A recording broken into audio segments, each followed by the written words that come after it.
All right, example 5. So we are given f of x, 2x squared minus 8 all over x squared plus 7x plus 10.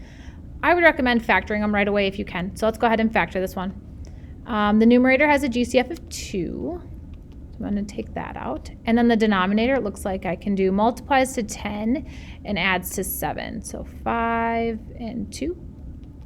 That's a 5 right there. And then I got this difference of squares, so I'm going to factor that right away too. So I got 2x plus 2,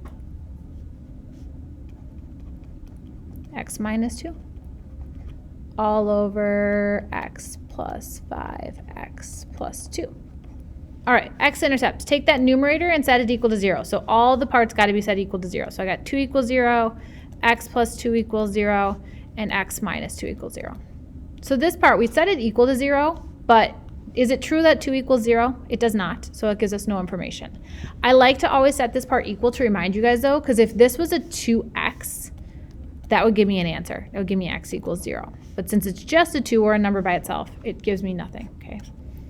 Then this one, if I solve, I get x equals negative 2 and x equals 2. Vertical asymptotes, we know before we do vertical asymptotes, we check for removable. We do have a removable. These two cancel right here. So x plus 2 equals 0, so x equals negative 2. Then whatever's left in my denominator is a vertical asymptote, so x plus 5. Set that equal to 0, so x equals negative 5. That's my vertical. Horizontal, go back to your original and we do leading term over leading term.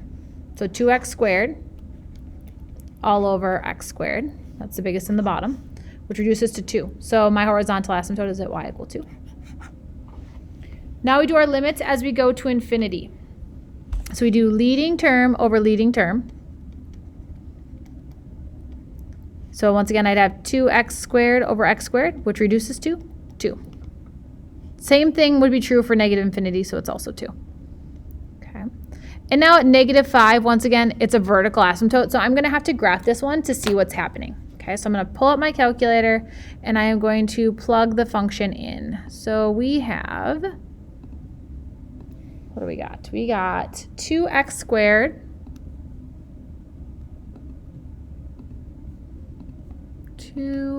squared minus 8, and then we have x squared plus 7x. Shoot, I missed my 7. 7x plus 10? Yes, plus 10. And if I go ahead and hit graph,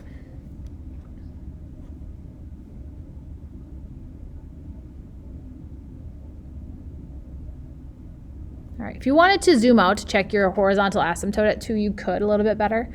I'm not going to at this moment, but we are looking at negative 5. So as I approach negative 5 from the left, which one's first? Is it left or right? From the right. Let's do from the right. So my right-hand side is over here. So I follow this curve as I get close to negative 5. We're going to go down to negative infinity. It's going to continue to go down and down. So negative infinity. And then as I approach negative 5 from the right, it's going to be positive infinity, and here's why. My asymptote's at negative 5, and as I approach it from the left, we're going to continue to go up and up and up and up. Okay. So there is that one. So that is example 5.